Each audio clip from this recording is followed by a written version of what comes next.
اسی وجہ سے اسلام میں طلاق سب سے آسان، مگر مسلمانوں میں طلاق کا ریشو سب سے کم ہے، اور غیر مسلموں میں طلاق سب سے مشکل مگر ڈیورس کا ریشو سب سے زیادہ ہے۔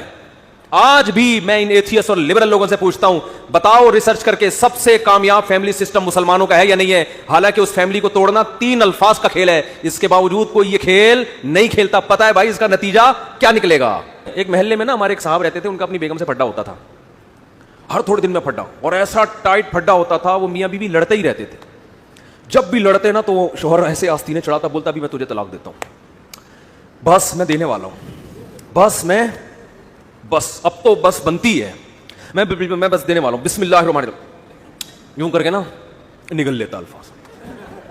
5-6 سال ہو گئے ان کو اس طرح سے، ہم تو اس کو ایک انجوائے کرتے تھے کہ یار یہ نہیں دے گا، انشاءاللہ نہیں دے گا، لیکن وہ نا، اور واقعی وہ ایسا لگتا تھا دے گا۔ اب سوچتے ہیں کہ دیکھو کتنا آسان ہے، کہ اس کو یہاں تک نا پھر واپس نکلتا ہے، ابے دے دی تو بیٹا گئی ہاتھ سے۔